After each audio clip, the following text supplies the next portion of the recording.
No matter where you come from, no matter where you're going, here's a place where you can take comfort in the knowing that whether if you've come to stay a while or just passing through, this door is open to you. Come and let's be silent. Come and share a hug. Come, let's pray together.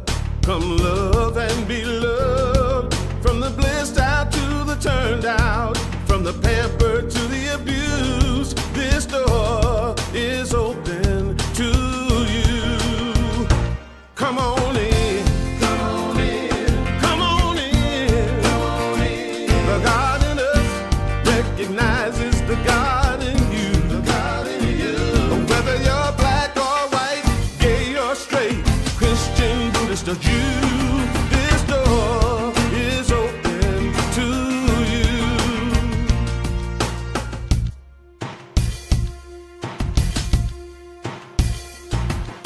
If there's some kind of trouble or pain you're going through, know that you are not alone and someone cares for you. As an individualization of divine point of view, this door is open to you. This door is open. This door right here, this door is open to is open for you. This door is open to you. This door is open. I'm talking about this door. This door is open. I said this door is open to you. Come on in. Come on in. Come on in. Come on in. The God in us recognizes the God in you. The God in you.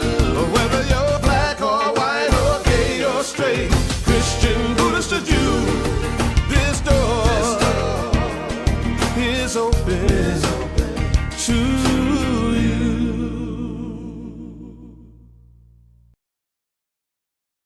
Welcome to Unity of Melbourne, a positive path for spiritual living. We want to affirm that something good, something wonderful is going to happen to you today because you made the decision to be here. Please stand and join us in our opening song, My Soul is Welcome Here.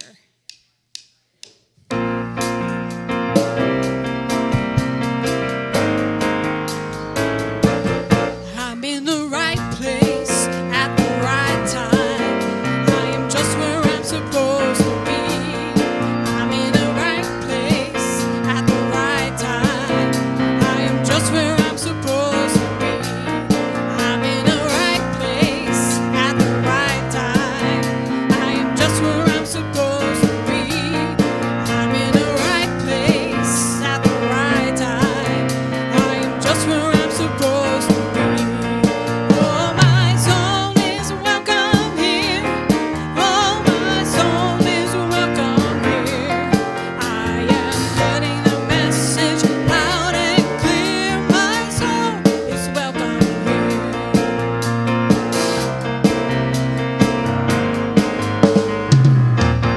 I'm in the right place at the right time. I am just where I'm supposed to be. I'm in the right place at the right time. I am just where I'm supposed to be. Oh, my soul is welcome here. Oh, my soul is welcome here. I am getting the message loud and clear. My soul is welcome here. Oh, my soul is welcome here. Oh, my soul is welcome here. I am getting the message loud and clear. My soul is welcome here. I am getting the message loud and clear. My soul is welcome here. My soul is welcome here. My soul is welcome here right now. My soul is welcome here. My soul is welcome here. Oh yes, my soul is welcome here. My soul is welcome here. Oh, my soul is welcome here. My soul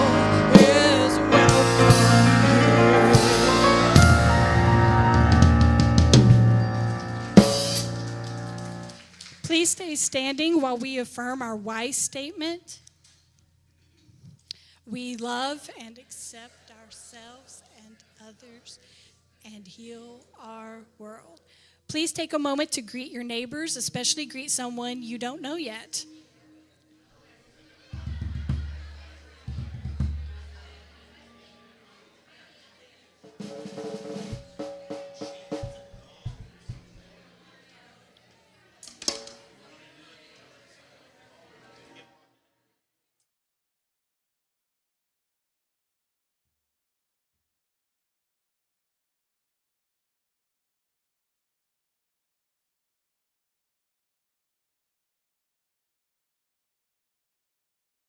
And hospitality after the service. Let's find our way back to our seats, please, and we will invite Reverend Ron Fox to come open the service with prayer.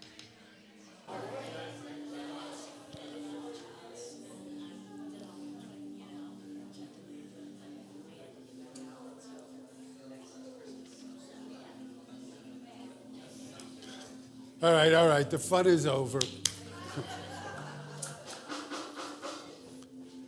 Every time I come here, I see you guys doing it. I think, man, they're too happy. This is church.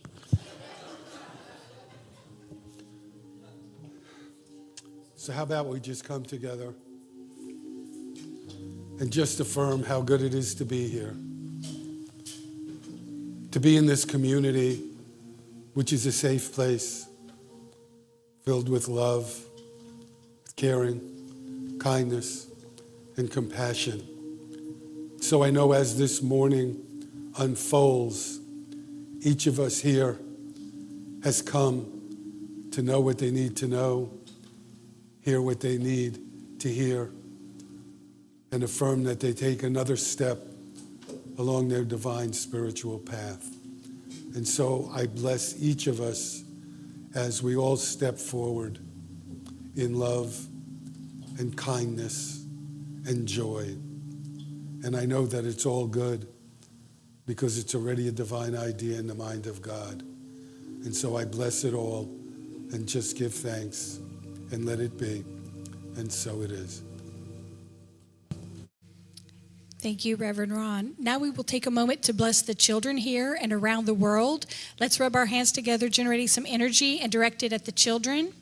And we say together, children, we love you, we bless you, we appreciate you. Now we have the Ministry Minute and Daily Word.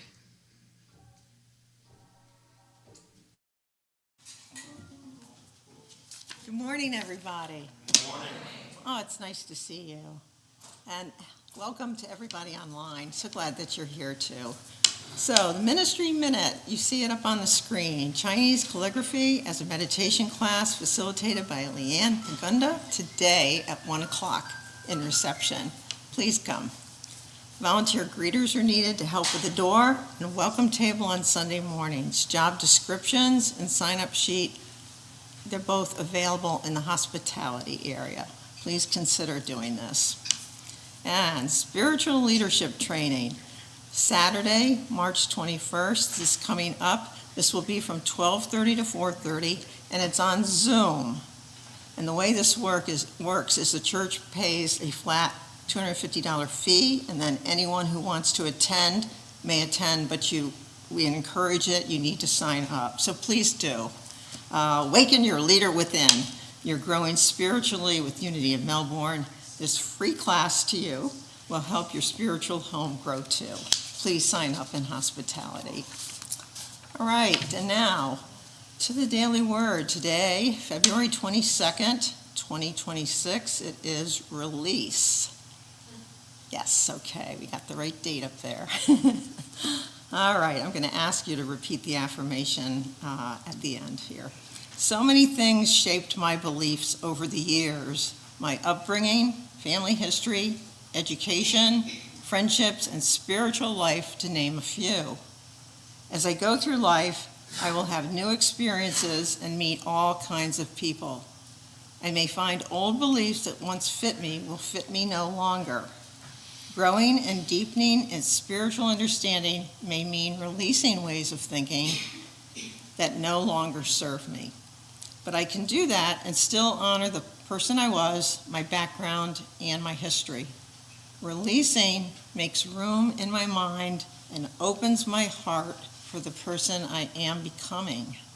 Releasing my old beliefs readies me for a future of growth and evolution. And this is from Jeremiah. Now look, I have just released you today from the fetters on your hands. See, the whole land is before you. Go wherever you think it good and right to go. So would you please repeat with me? I release old beliefs as I grow and evolve. Thank you. And now we prepare for a time of meditation.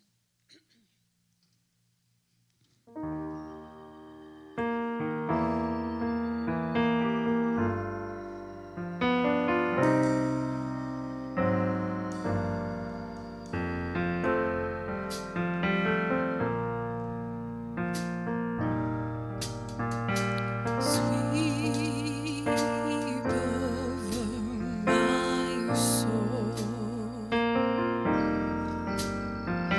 Sweep over my soul.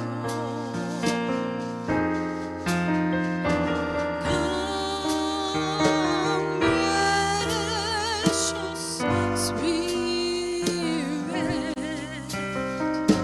Sweep over my soul. Sweep over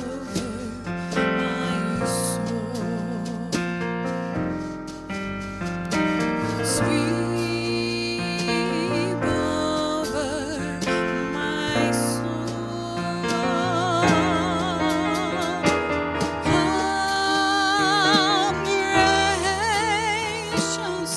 Sweep over my soul. Come, gracious Spirit, sweep over my soul.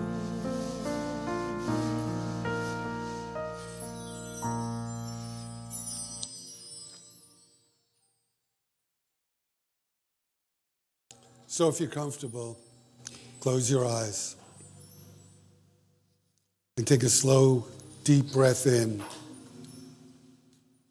and then release it. And another breath in and let go. We arrive in this moment together, not as experts, not as people who have it all figured out, but as willing participants in the unfolding of life. Beginner's mind is the willingness to see freshly, to meet moments without assumption, to loosen the grip of, I already know. In New Thought, we affirm that infinite intelligence is always expressing itself. Life is always new. Creation is ongoing. And therefore, this moment never existed before. Allow yourself to imagine that you are seeing life for the first time. Your breath, a miracle. Your body, a living expression of divine energy. The people in your life, not fixed roles or familiar stories, but evolving expressions of spirit. With beginner's mind, we release labels. We soften conclusions. We let go of the need to be right. Instead, we become curious. What if today holds something new that I've never seen before? What if this challenge contains wisdom I've not yet discovered? What if the divine is revealing itself in ways beyond my current understanding? Feel into that openness. Beginner's mind is humility without diminishment. It is strength without rigidity. It is faith without certainty of form. Affirm quietly within.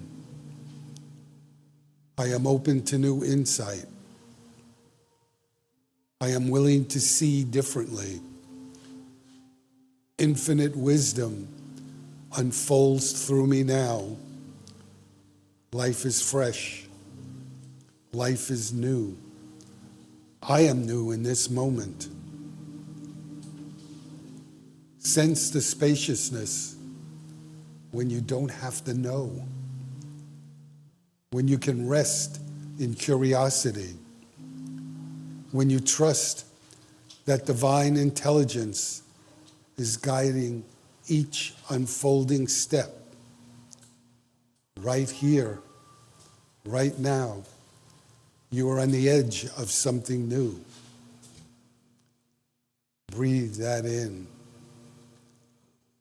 And as we gently return, we carry this beginner's mind into our day, meeting each person, each conversation, each opportunity with openness, wonder, and trust. And so it is. Sweep over my soul. Sweep over my soul. Come, gracious Spirit, sweep over my soul.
I'm back.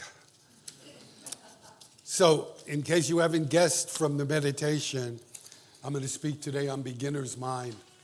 And before I actually get into the heart of the message, I wanted to just read something that'll kind of put it into perspective that I found this week on the internet. And it's titled, "The Door That Was Never Locked." At the edge of a quiet town stood a small building called the Thought Center. People passed it every day, assuming it was closed. The door was plain, the sign faded, and no one had ever seen it open. One morning, a child stopped in front of it. She wasn't looking for answers, just shade. As she leaned against the door, it swung slowly inward. Inside, the room was empty, except for a long table and a wall covered in doors. Each door was different, some bright, some cracked, some barely hanging on to their hinges. Above them were words written in soft ink, questions, mistakes, unfamiliar ideas, changed minds. An old caretaker appeared, smiling as if he'd been waiting a long time. "Which door should I open?" the child asked. The caretaker shook his head.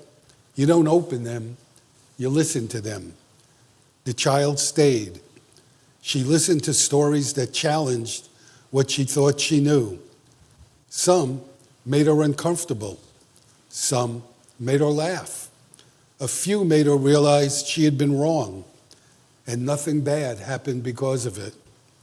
People slowly began to notice the open door.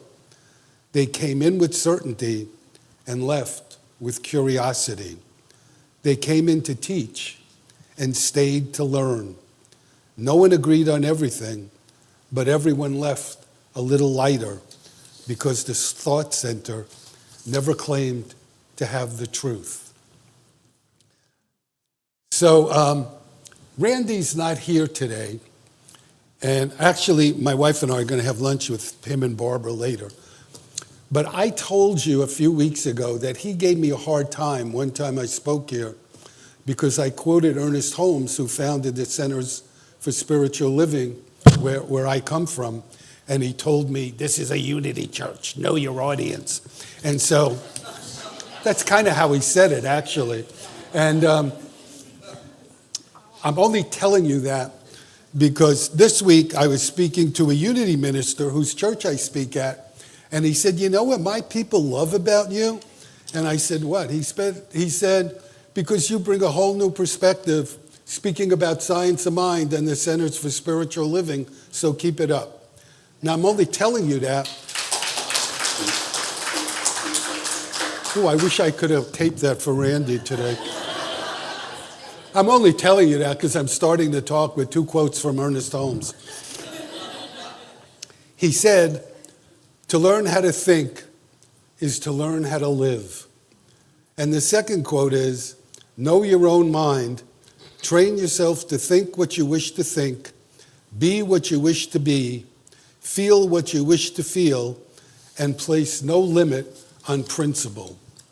So I want to tell you a story. The story's about a Zen master who gets a visit from a scholar on religion. And the scholar has come to him because he wants to learn about Zen. And so they sit down and they have this conversation, except what happens is the visitor keeps talking and talking and talking and yapping away. And so the Zen master gets up and pours some tea for him. And he pours the tea, and it goes over the cup, and it goes into the saucer, and it goes over the saucer, onto the table, and from the table onto the visitor's lap. The visitor jumps up, and he says, "Can't you see? It's full. You can't get any more in." And the Zen master said, "The tea is just like you. You have all your own ideas. How can I teach you Zen if you don't bring me an empty cup. In beginner's mind, there are many possibilities. We don't judge, and there's an open mind, because how can the universe teach us anything if we come with a full mind? So I want to tell you, this is a true story. When I had a church in Auburn, California, and my best volunteer, who I absolutely loved, was a lady named Annie. And Annie came to me one day and she said, "Hey, Rev, I'm going to have some surgery and they're going to be doing skin grafts. And my doctor told me I have to stay in bed." I forgot now if it was 2 or 3 days. And she said, "I'm going to go nuts. You got to give me something to do." So I thought of some projects to give her. And one of the projects that I gave her, we were having a workshop that weekend in the church. So I gave her our membership list. And I said, "Do me a favor, call everybody on the list and remind them about the workshop." And she said, "Oh, that'll be great." So she calls me the next day, and I could tell something wasn't right. And I said, "What's up?" And she said, "Oh, Reverend Ron, you are not going to believe this." She said, "I'll bet 70% of the people I spoke to said to me, 'Oh, I heard all of that. I know it all. I don't go to workshops.'" And I thought to myself, Jesus, I wish I knew it all, you know? The truth is, we never stop learning. The path isn't about workshops. The path is about spiritual growth. You know, we never reach the end. I used to tell my students, there's no there. Our lessons are never over, because as long as we're living, there's more for us to learn. That's how we continue to grow. Life is like a school that we never graduate from. And all spiritual work is cumulative. You do the work, you have the commitment, you have the dedication, and you reach a higher plateau. You know, deepening your consciousness is like peeling an onion. You peel, and then you come to a new layer and another layer, and sometimes we stop peeling too soon, and we might find ourselves stuck. So I want to tell you some things you could do if you find yourself stuck. The first thing, you can blame your mentor. You know, you don't have to take responsibility. You could just blame your mentor. In my personal life, I never had a good relationship with my mother, and she's been dead a long time, but I like to still blame her, because now my wife there, she has a different way. She blames me. She tells me, "You're the minister in the family, you should have taught me better." Another thing we could do, we could just blame the philosophy, you know? We could say, "Hey, this New Thought stuff, it don't work." Or another thing that we can do is we can peel another layer. We could discover a bigger truth. So you get to decide, am I willing to settle, or do I want a life of vigor, excitement, and challenge? You get to choose. You know, we can't live a choiceless life. There are choices that we make all the time. Socrates once said that the unexamined life is not worth living. You know, when we take the time to examine our life, we get answers that make life worth living.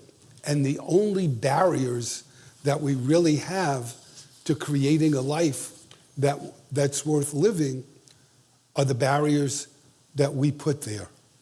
Because we all have unlimited possibilities, because we have unlimited potential. And I have in my notes here, in the foreword to my book, Experiencing the Beacon Within, and I looked at it today and it's not in there. So in one of the books I wrote, this story is in there. I had a great relationship with my dad. And when I was in high school, I thought I knew everything. And I was smart enough to be able really to not study and not do homework. And I would find if I really crammed the night before finals, I could pull through with a C and maybe a B. And I thought that was pretty good. And my father would sit there with me on weekends because he saw what I was doing. And in his life, he never got to go to college because his family didn't have the money. He was stuck in a pretty miserable marriage. And he would say to me, "You can do anything. The world is your oyster. You're so smart and you have a good personality. Look what you're doing. Don't keep doing this." And eventually, I believed him. And when I believed him, my life changed. And the reason for that is when we change our beliefs, we change our actions. And when we change our actions, what we outpicture in our life changes. You know, each one of us is a unique work of art. The philosopher Goethe wrote, "What you can do or dream, you can begin it. Boldness has genius, power, and magic in it." The solutions to any problem are within ourselves. When we decide to change our life, that's the first step in deepening our consciousness. We need to do the work. It's not always easy, but it's really worth the effort. Raymond Charles Barker, a Science of Mind minister, I'm just saying that low, he wrote about the law of possibility and probability. And I'll give you an example. Actually, I'm going to give you a couple of examples, but a father comes to Jesus and says, "My child is possessed. Help me." And Jesus said, "If you can believe, all things are possible to him that believes." That's the law of possibility, which I'll explain to you in a minute. The father says, "Lord, I believe. Help my unbelief. And when he says that, the boy is cured. Probability is the law of the human mind. Possibility is of spirit. And many of us get lost because we believe in the law of probability and we don't hold out for possibility. In spirit, all things are possible. We can join with spirit to bring about any possibility and make it a reality if we believe. If we believe, even a possessed child can be healed. And I want to give you two examples about both. So I have a minister friend that on Facebook, every day he puts a question. And some of them are serious and some are fun.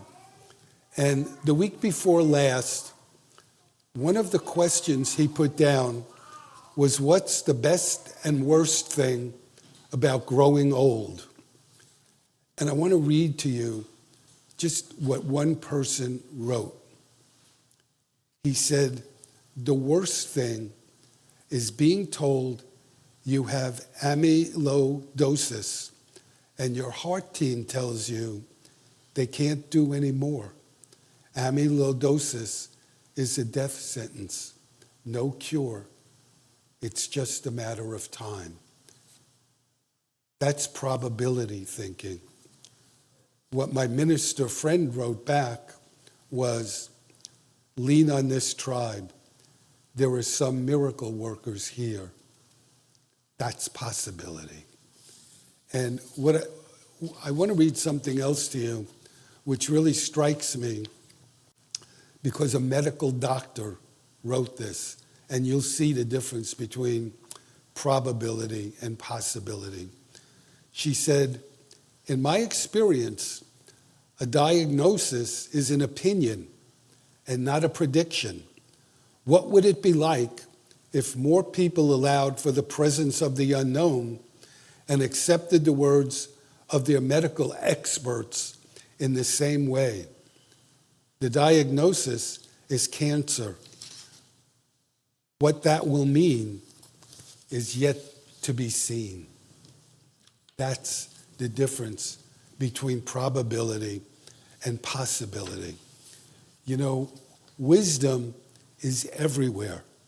And so there are opportunities to learn everywhere. And we need to be open to the wisdom that's waiting to be revealed. The key to it is being receptive. Life gives us many opportunities to learn, and we need to be open to them, even the difficult ones. You know, suppose you lose a job. Well, you can stop and say, what is there for me to learn about this? And maybe it leads to a better job. Maybe it leads to a better career. Maybe you have a relationship that goes under. Well, what you can learn, perhaps, is forgiveness. You can learn how much strength you have. You can then perhaps use that to come into a better relationship. You know, when we see all of the hardships of life, the disappointments, the hurts, the loss, as opportunities for growth, we become empowered. We take charge of our life, and we leave victimhood behind. Lama Surya Das is an American Buddhist, and he's written a number of books. And in one of his books, he talks about renunciation. So I want to read to you his definition of renunciation. He said, it's sacrificing or giving up something that seems important at the moment in favor of something that we know ultimately has more meaning. In the spiritual journey, that means not attachment. It means, in today's world, it means having an inner certainty that there's more than meets the eye that's going on. And we need to be open to that. How? We need to be open to it by releasing our grip on what is and opening our eye and our heart on what could be. So I don't know if any of you are familiar with Nasruddin. Nasruddin is a Sufi teaching tool. He's a guy that's, I was thinking, how do you describe him? He's kind of a guy who's a wise fool. And so here's a Nasruddin story. One day he's sitting at the marketplace and he's looking really uncomfortable. His face is all red. His eyes are tearing. He's sweating profusely. And he's got a pile of hot peppers sitting before him. And he's eating them one at a time. And there's a crowd that's formed around him. And somebody says, "Why are you doing that?" And he says, "I'm looking for a sweet one." And the truth is, don't we all sometimes insist on doing it our way, even when it hasn't worked out before? What we need to do is let it go and move on. So I want to close with something that I saw on the internet. Beginner's mind is not about knowing less. It's about needing less certainty. It's about loosening our grip on being right, being finished, being defined. It's the quiet courage to say, Maybe there's more here than I can currently see. So as we leave today, I invite you to practice a simple shift. Look at something familiar as if you've never seen it before. Listen to somebody as if their words are sacred. Meet yourself as if you're still becoming, because you are. The mind that says, I already know, closes the door. The mind that says, I am willing to see, steps into creation. So may we be a community that chooses wonder over certainty, curiosity over control, and presence over assumption. May we stay teachable. May we stay open. May we stay new. And in that openness, may we discover that life has been waiting all along to surprise us. God bless you. Thank you for being here.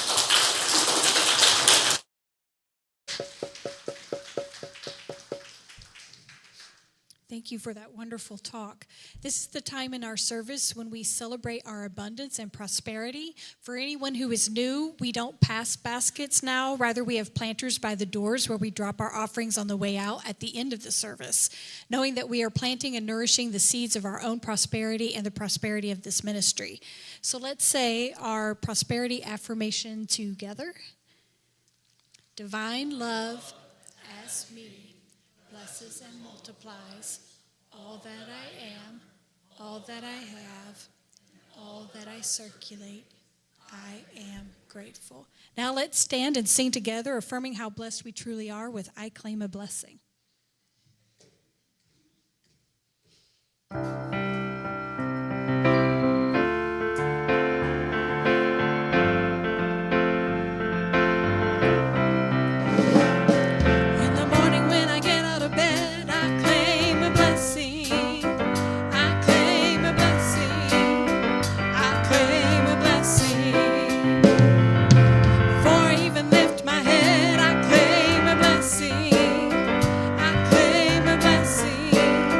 I claim a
seated, and we will invite Reverend Ron to come bless the offering. So I just take this moment to give thanks for this offering, to bless those who step forward to offer. And I know that as it goes out from here, wherever it goes, it does great good, great healing, brings great love, great kindness, and great peace. And for that, I give thanks and let it be. And so it is. Unity is a place of prayer, and we have chaplains here to pray with you after the service. Chaplains, will you put your hands up, please, so that everyone can see where you are? Thank you. And if you are here for the first time today, welcome. Normally, we have a couple of wonderful ladies, Vashti and Deborah, that are out here in front so you can see them. They're out today, so sorry it's a little different. You got to turn your ankle towards me, but we welcome you. We hope you have enjoyed the service and that you will stay for hospitality and get to know us better. If you are new and comfortable being recognized, please raise your hand so we can make sure to greet you after the service.